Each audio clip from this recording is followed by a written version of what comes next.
Octopus, Princesse Mariana, Solange, Esther III, pour ne citer que, ces noms de yachts de prestige et d'exception ont un point commun.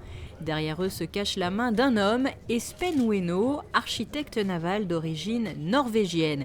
Il réside en principauté depuis 9 ans et avoue dessiner ses plans à la main depuis toujours. Une quarantaine de bateaux ont été réalisés, à l'image de celui-ci, le Silverfast. L'idée, c'était de faire quelque chose qui était très efficace. C'est un bateau rapide, mais qui consomme très peu même quand il va vite.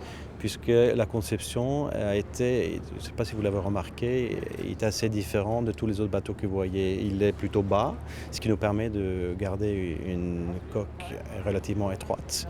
Et le bateau est construit de l'aluminium, la coque et la superstructure, et que de matériaux très légers. Donc les deux ennemis de la consommation, si vous voulez, c'est le poids et la largeur du bateau.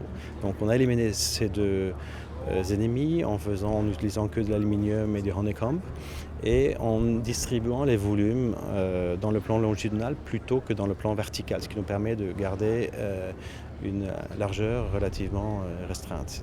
Donc ce bateau peut faire 26 nœuds, la vitesse de pointe, mais il est extrêmement efficace également dans les 18, 19, 20 nœuds et il peut traverser l'Atlantique à 22 nœuds. Il a suffisamment de carburant à bord.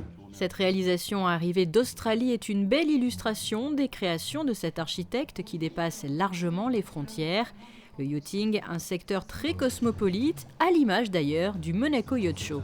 Pour nous, c'est l'événement le plus important, aussi le plus fatigant de l'année. On a la chance cette année d'avoir 7 bateaux conçus ici chez nous à Monaco sur ce salon, donc on est très contents et pour nous c'est un honneur.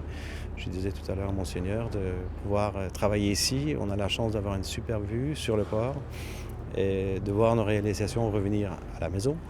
C'est magnifique. Et il a commencé à avoir, je ne sais pas si vous connaissez le cluster du yachting de Monaco, que nous avons créé quelques professionnels du yachting il y a 1 an. Voilà, le petit pins il est là. On œuvre pour qu'il y ait une vraie prise de conscience en fait parmi les gens de Monaco, de la principauté, mais aussi au niveau du gouvernement, de l'importance de cette industrie du yachting. Parce que l'industrie du yachting, c'est quelque chose, il y a plus de 300 sociétés qui sont impliquées dans l'industrie du yachting ici.